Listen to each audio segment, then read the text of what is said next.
1 and verse 1. And it says, Paul, a bondservant of God and an apostle, a special messenger of Jesus Christ, the Messiah, to stimulate and promote the faith of God's chosen ones. That's you too. So that's why we said it fits in with what's going on today. Yeah. To stimulate and promote the faith of God's chosen ones. Not everybody, Yeah. God's chosen ones. And to lead them onto an accurate discernment and recognition Yes. and acquaintance with the truth True.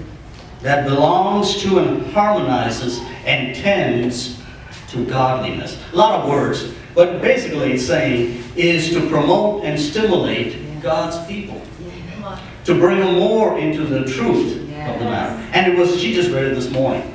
So I was like, well, that is something just, when things don't just happen, right? We were coming here and things don't just happen. So as she was reading, this was something that needed to be shared here today. So I wanted to do that.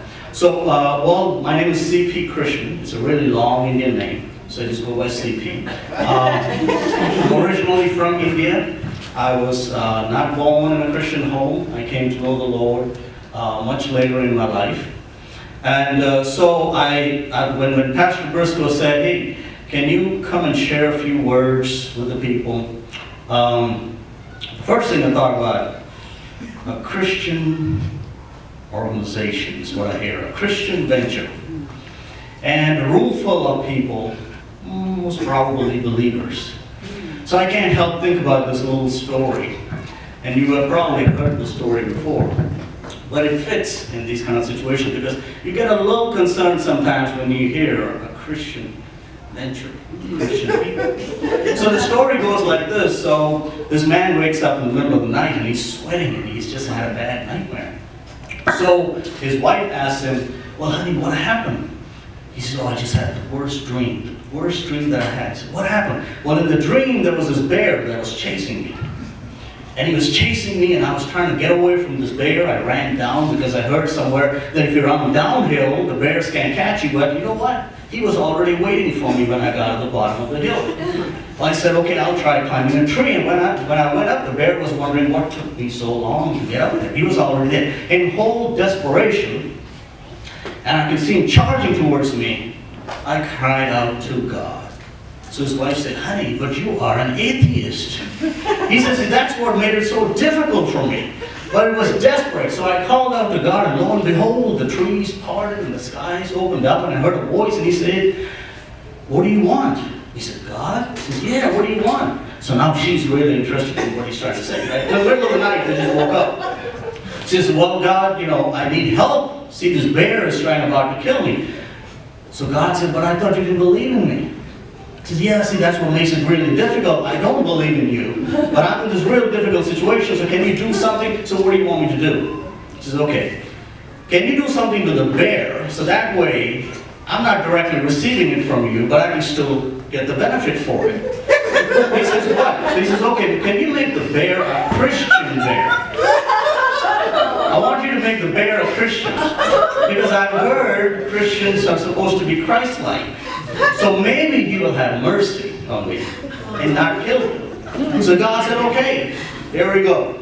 So next thing he turns over, the bear was charging at him, is now sitting down. His eyes are closed and seems like he's saying something.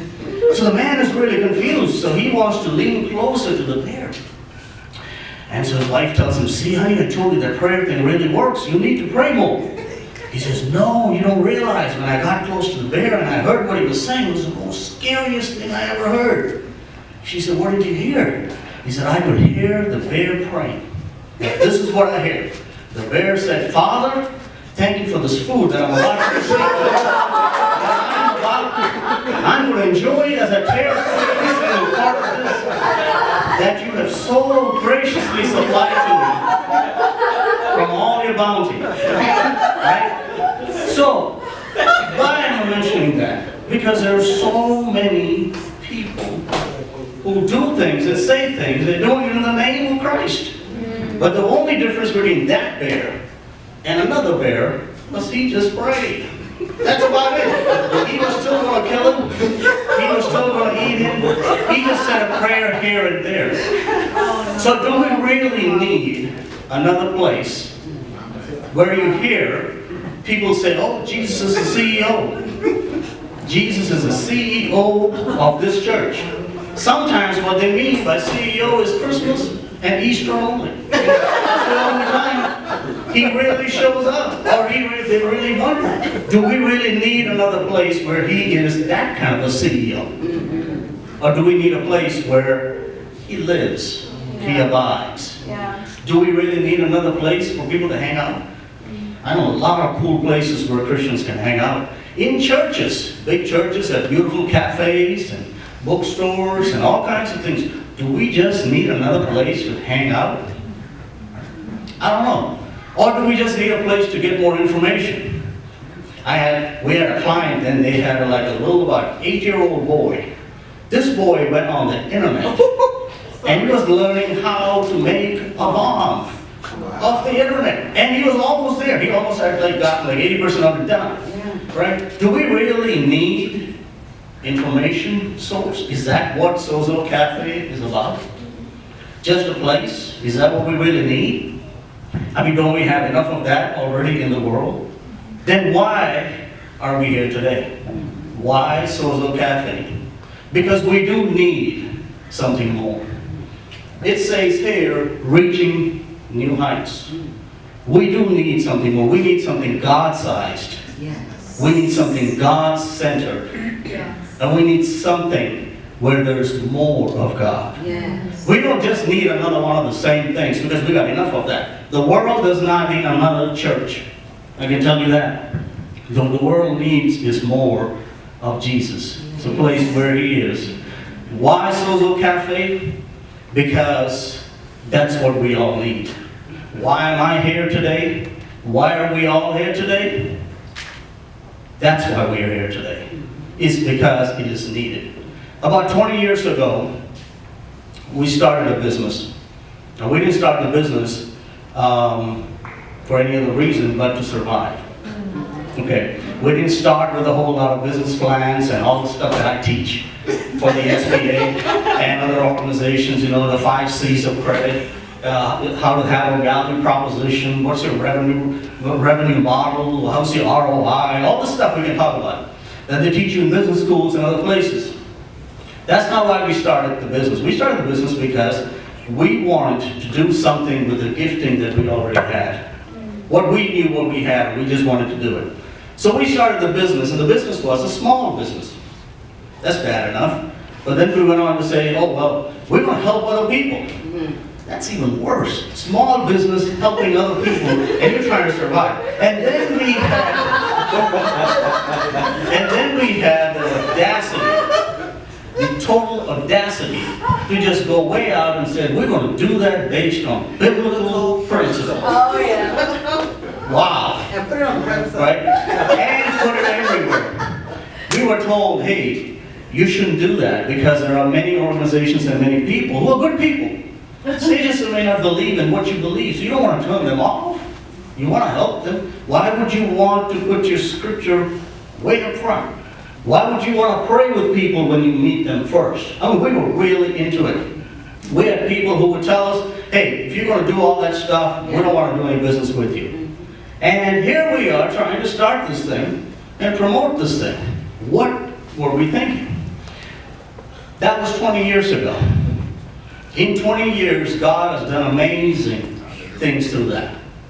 You can't tell me that you need to hide God in the bottom of a soda cup or in the bottom of a yellow, bright yellow bag. And the scripture is way in the bottom, it gets thrown in the trash and nobody sees it, and you will call yourself a Christian organization. Maybe you are a Christian. Or maybe it's like the bear. I don't know. No, we put it up straight up front, and we were told over and over again that that's not going to work. But God is true to his word. He watches over his word. He says he watches over his word. He may not watch over other things that we may think that we do, but he watches over his word. 20 years, in the 20 years, not only has he blessed us immensely, like Ruth Ann was saying, Last year we were awarded given an award by the business arm of the United States government. It's called the United States Small Business Administration. They're the ones who help and promote businesses in the U.S. The SBA gave us an award for being able to help over 200 companies. The award was not because we made $1 billion. The award was because we helped others make millions and millions of dollars. And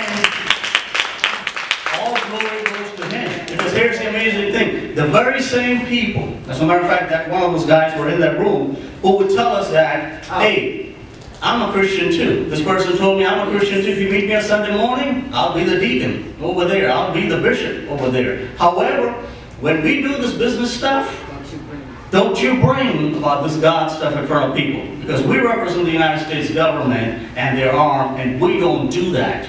We can't do that. Now remember, we needed business at that time. If you had the SBDC or somebody make you as one of your partners, hey, you're good to go. But no, we didn't do it. On that room last year, that man was still sitting there. And not only was the award given to us by the White House, so this person came from the White House and gave us the award, there were 23 commendations from United States senators, congressmen, governors, city government people, and every business organization that there was. Not only did that happen, when they announced our name, they said the same thing that's written on our website. We build and develop companies based on biblical principles.